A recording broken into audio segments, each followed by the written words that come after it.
Hi, this is Roy Worley. Welcome to the interview show that brings on guests from all walks of life. Yeah, it's here that they tell their stories and delve a little deeper into their lives to see what got them where they are.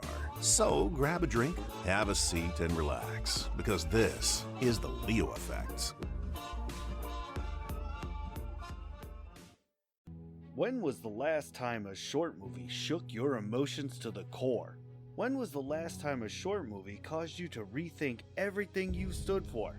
When was the last time a short movie made you proud to be an American? When was the last time you felt the emotion to stand up and cheer after a short movie? The new short movie, I've Got Your Six, written and directed by Bill Foster, one of the industry's newest and fastest climbing directors, will answer all of those questions. Rarely has there been so much packed into a short movie that when you leave, you'll feel more proud of our American military veterans. A movie that was cast only with American military veterans will have you on the edge of your seat, cheering for our veterans and what makes America great. I've Got Your Six will be hitting the film festival scene soon. Be prepared to drop what you're doing and go see this powerful movie when it comes to your area. Hello, ladies and gentlemen. Welcome back to another exciting episode of the Leo Effects. Today I'm joined by a very special guest. She's a voice actress, and I'm super excited to talk to her in what would, I guess, be considered her pilot podcast interview. Please allow me to introduce Ellie Diaz. How are you today? I'm great. How are you? I'm doing very well myself. Things are winding down, and it's almost the end of the day, so what a fun way to finish it up. Yeah. So, the first question that I always ask, and I'm not going to change it up now, what do you feel you might be most known for? I think probably I am most known for playing Ophelia in the show The Peace Guild because it's an ongoing series on YouTube. Aside from that, maybe one of my newest projects, which is called Breathless. Will You Understand Me? It's the full title. It's a visual novel that's still in development. Oh, cool. That one sounds neat. Yeah, they're both neat. Are you able to talk about them a little more? Give us some more detail, or is it like, oh no, we Oh can't talk yeah, about that? neither one is a secret. Okay, cool. Well, first, I would like to ask what it was that inspired you to become a voice actor. Gosh. Well, okay. So partly I have been an actor pretty much my whole life. I started out in theater. I did a lot of theater back home before moving out to New York for acting school. Um, I think another part of the answer is kind of everyone's, which is loving cartoons and loving playing video games. And there's just so much good performance in those things and it seems so fun that it's hard not to want to get involved in that. My friends and I used to play through, I don't know if you've played the Tales of series, like Tales of Symphonia and all those games. No, I have Um, not. oh, they're so good.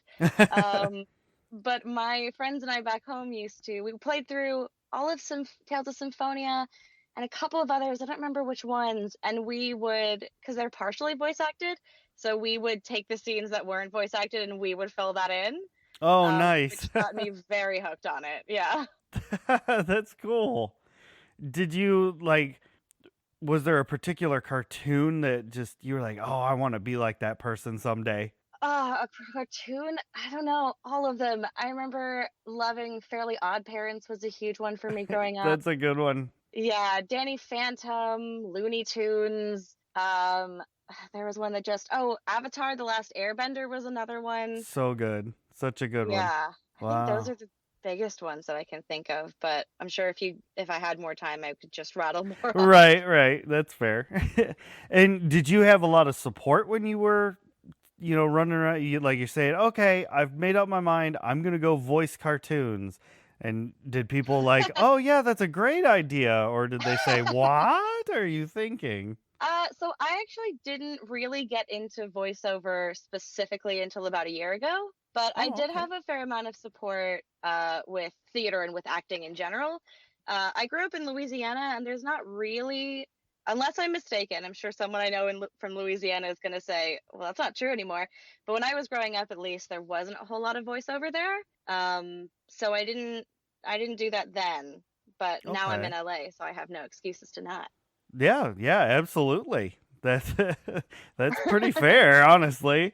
That's Yeah. awesome. Now, would you say that it's fairly difficult to find work as a VA, or is it pretty easy for you? Do you mean in terms of like finding casting calls or like actually booking work? I guess it would be. I mean, honestly, a little of both, actually. A little bit of both? I think it can be hard to start. I think that you have to find the right places to look, but once you know people and you've gotten yourself a little bit into the community, which I would highly recommend getting to know people on Twitter. That has been the biggest thing for me in finding indie work. The first thing that I tried was a website called Behind the Voice Actors, which wasn't bad. I found some stuff there that was really fun. It was more hobbyist, but it was really fun. But I think finding better quality work and more professional work relies a lot on knowing the right people, and kind of getting into the right circles. I see. Have I gone away from the question? No, I don't think I you feel like I have. have. No, Okay. Oh, I I think it think was you're still on track. the question was, is it hard? Not if you look in the right places. But if you don't know anybody, I think it can be a little tricky to find it at first. Okay. All right. I'll accept that. Eventually, I got my way back to the question. That's okay. That's perfectly fine. I mean, the more detailed of an answer you give, the more fun we can have with it, I think. So that's Right. awesome. And you were talking about, some of the stuff that you've done, and you were talking about projects coming up. And I asked you if you were allowed to talk about them, and you said, yeah, they're no Yes. secrets. So I think now would be a good time if you wanted to, let the listeners know what to look for. Sure. So I have a couple of things written down. One of the things that hopefully, I was going to say this very confidently, but hopefully will for a long time have things to announce is what I mentioned before, which is the Peace Guild. Mm-hmm. It is an animated series on YouTube made by one guy who writes and directs and animates and is in the show. And it's based on his playthrough of the Curse of Strahd module in D&D. So Oh.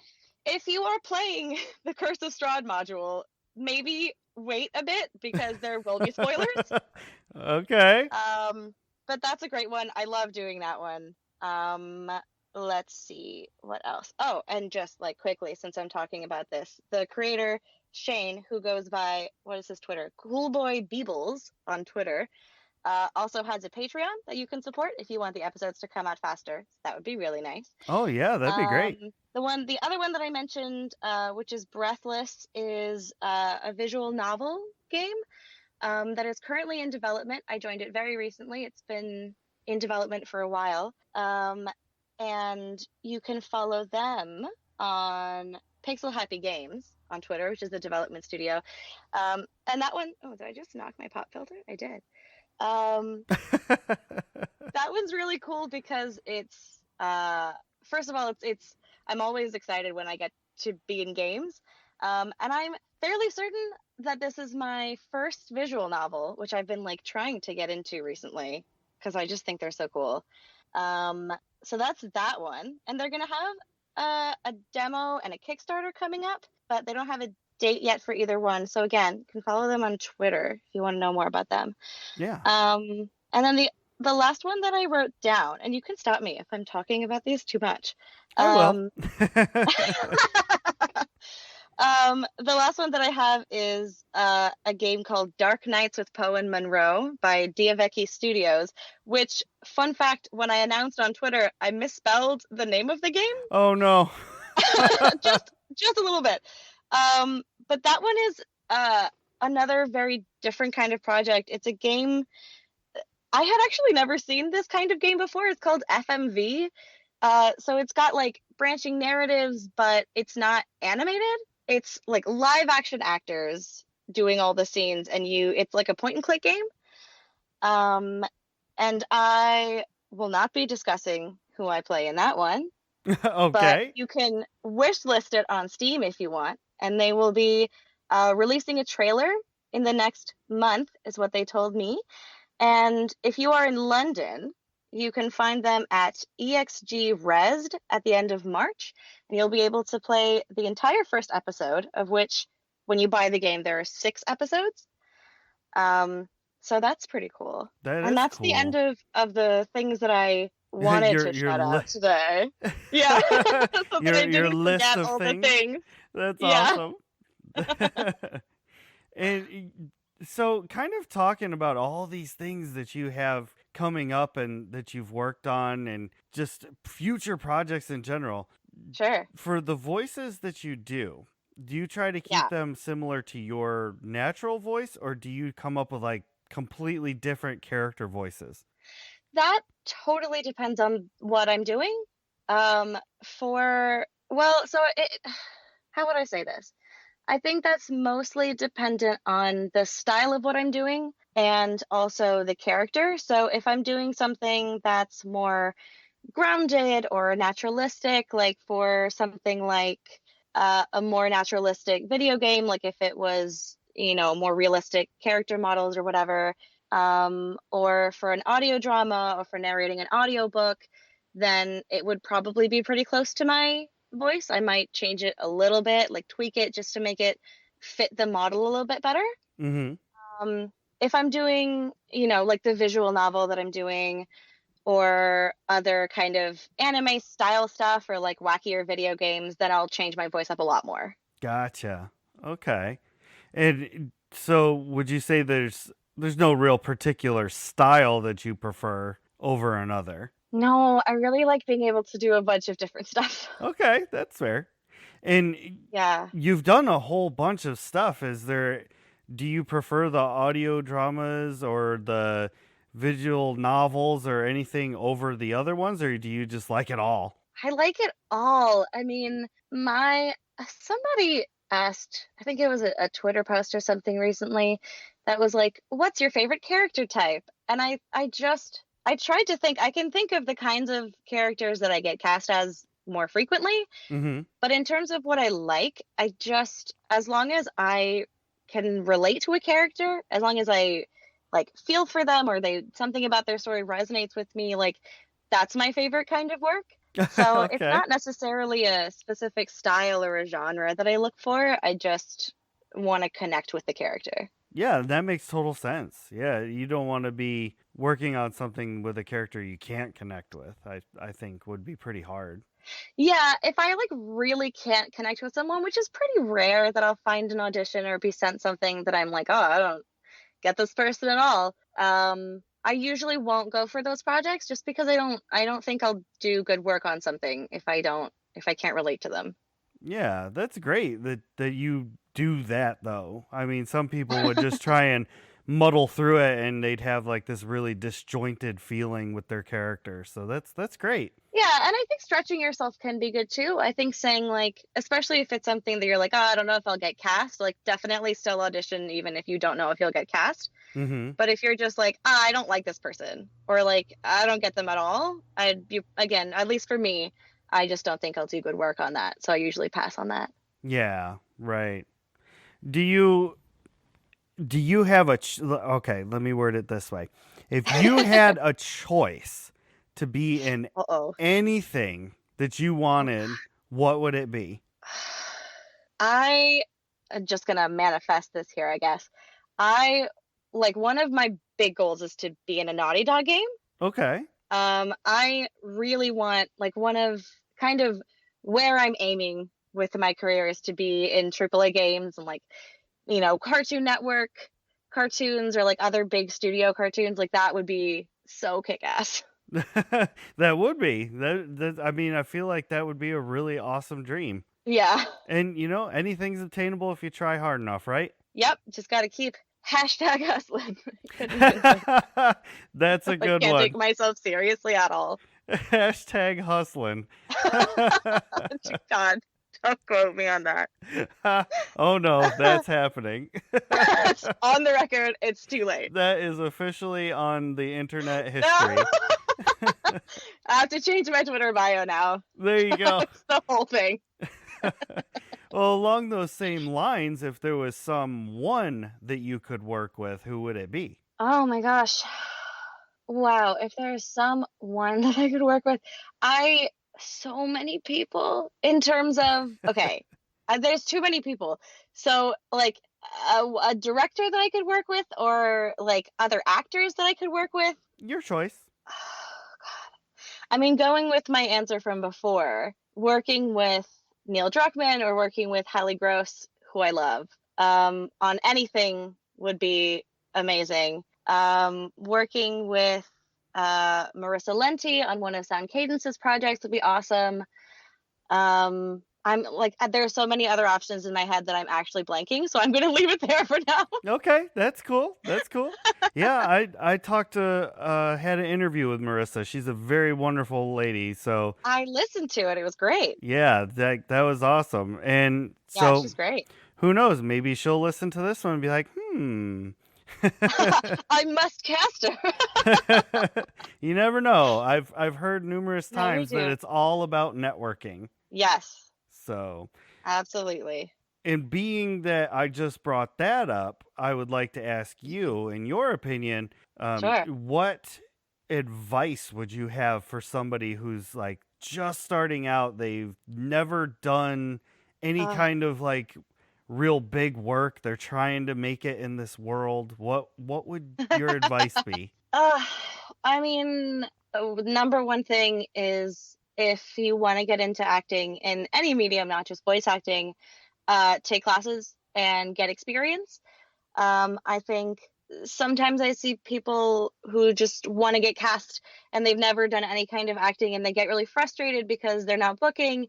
Get I almost just said like get good, but really, I mean, you need to understand what you're doing and what people are looking for, and you got to be really careful, because especially with voice acting, but with any kind of acting, there are a lot of people who are, just trying to make money off of teaching, who don't know what they're doing. But if you have access to classes with people who are in the industry, who are veterans, who are really good teachers and who you vibe with, that's the number one thing.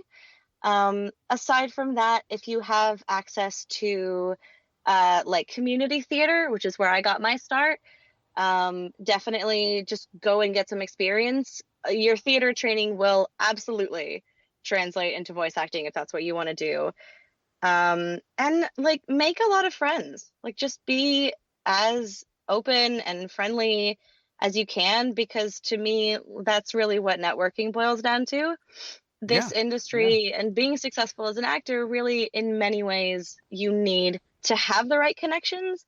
But if you go into it being like, I want you to be my professional connection, people will be turned off instantly. Oh, So absolutely. just like go out and, make friends with people. Like, be somebody that people want to work with and want to be friends with. That's I think great. that's my main advice. Yeah, that's fantastic advice. I feel like that I would feel really like be good for somebody. I feel like that advice is very much like, how do I lose weight? Like, eat well and exercise. Like the Hashtag get standard good. advice. I mean, I know. I don't know if you've ever seen Chuck Duran has a show, VO Buzz Weekly, where they taught oh God, I'm such a jerk. I don't remember her name, but he and another co-host talk to a bunch of industry people, and they have a bunch of episodes with agents, and they always ask them like, what would you tell newbies if they want to get an agent? And like every single agent says like, be really good.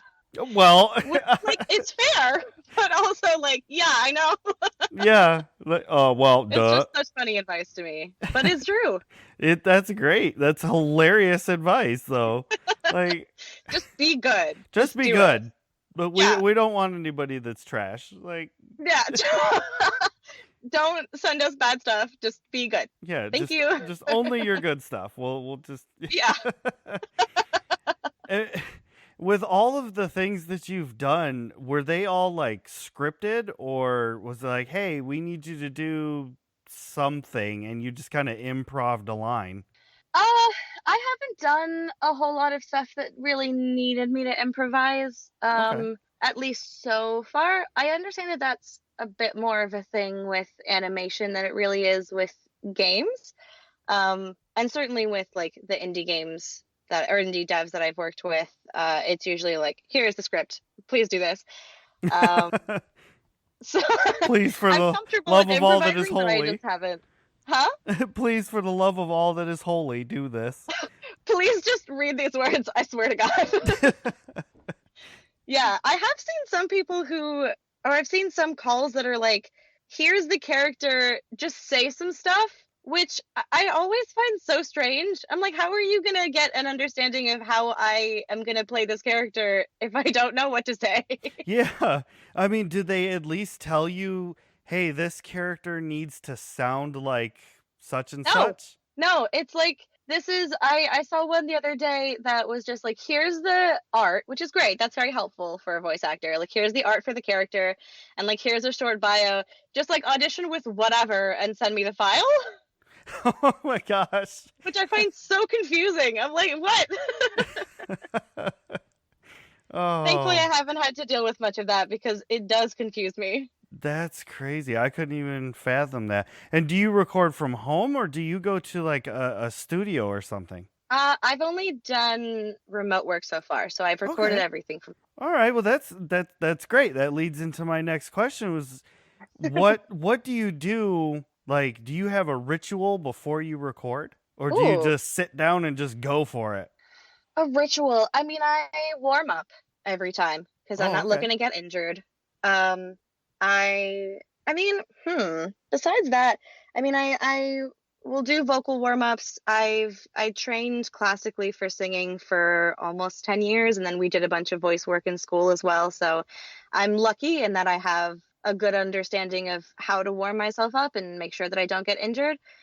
So I do that if I'm going to record anything, and usually even if it's not like a day that I'm recording something, I'll try and warm up anyway just to kind of stay in shape. Mm-hmm. Um, I tend to drink a fair amount of water before I get in the studio so that I don't have to drink during my session because that for some reason for me ends up with like a lot of mouth noise if I'm drinking during.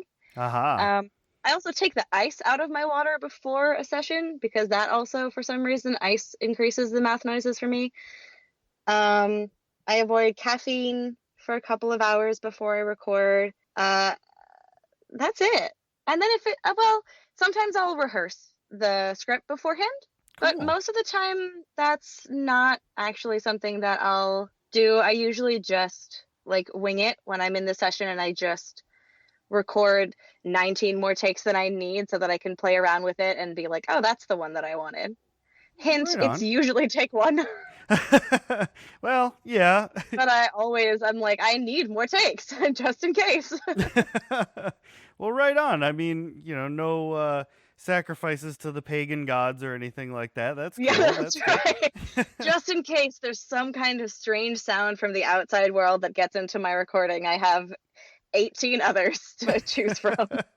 I like it. That is really good. Yeah. So, with the last little bit of time that we've got here, I'd like to open up the floor to you to let the listeners know what social medias you're on and what to type in so that they can find you. Sure. I am only on Twitter because I don't think I could handle having more social platforms than that. And you can type in my name, Ellie Diaz, and then VA, and it's me. But be very careful. Don't type in Ellie Diaz VO because that's someone else. And I had a role announcement the other day that was linked to that. So Oh, don't go no. there. Ellie Diaz VA, and it's me in a fake mocap suit. It's the profile picture. Okay, that's cool. That's cool. We can do that. I'll even put a link to your Twitter on the podcast description. How's that? Thanks. And so before we really wrap things up, since we still have a few minutes here, Sure. you had brought up before about working on the show that was about Curse of Strahd, and you Yeah. said you enjoyed that. Did you mean that you enjoyed the show or that you enjoyed the Curse of Strahd? I meant that I enjoyed the show. Mm-hmm. I do enjoy D&D very much, but I Okay. have not played that particular module, Oh, okay. which is Well, you're probably missing good. out. You're missing out. That's a good one. But that Have you was played it? I have. I Oh, you absolutely love have. Strahd. That's one of my favorites. I've heard it's a good one. I mean, I'm enjoying the show, so I'm finding the module very entertaining. It is. I think you would really like that one. And Okay. so that kind of segues to what I was going to ask is, do you have a very typical like D&D character that you play, or do you just kind of play a different one every time? That's an interesting question because I don't think I have. I'm sort of between. So I have one campaign that I've been playing for almost 2 years, and I had one PC that I played for the majority of that time. And then I think a couple of months ago, what we did in this campaign is we swapped over to a different part of the world. So I'm playing another character now, but it's the same character every week. And then I'm lucky that I have a duet game with the DM. That's same world, same timeline, but another character. Oh, those are always fun. Yeah. Nice. Well, do you give your characters silly voices, or do you just use your own voice because you do VO work, as a job? Oh no, I'm too much. I do give them voices. You My are first extra. one, I am extra. We all kind of do. I'm lucky. I don't play with the DM is also an actor, but no one else in the group is really an actor. Some have like done some acting, or some like improv experience, but they are also extra and also do voices, which is really fun. Sweet. Yeah. I love it. That's great. Well, I just want to say thank you so very much, Ellie, for coming on the show and talking to me today. I've had so much fun. Like, you're just energetic and a great ball of laughs. Well, thank you for having me on. It was great. Oh, well, I appreciate that, and it's not a problem at all. And to all the listeners who tuned in, please, please, please go check out Ellie's Twitter account and, like, subscribe, hit the bells, all that good stuff, because you got to keep up. Great things are coming, and you got to be able to check them out. And so, without further ado, I will say, see you all next time. Just remember, #hustlin'. #get-good and #extra. We will see you all next time. Ladies and gentlemen, boys and girls, creatures of all ages, what an amazing show. Thank you for lending an ear and joining us. I'm the host, Ray Rumsey, and if you want to hear more interviews, simply head to anywhere podcasts are heard, Facebook or Twitter, and search The Leo Effects, with an A, not an E. If you'd like to hear me doing silly voices and making a general fool of myself, head over to Shattered Dungeons on YouTube, Facebook, and Twitter. We live stream every Tuesday night. More projects are in the works. For now, stay tuned for more interviews. To book yourself as a guest, you can head to theleoeffects.wixsite.com/podcast or send me an email at theleoeffects@gmail.com. Remember, this has been The Leo Effects, and great shows require great listeners, just like you. Thank you, and we'll see you next time.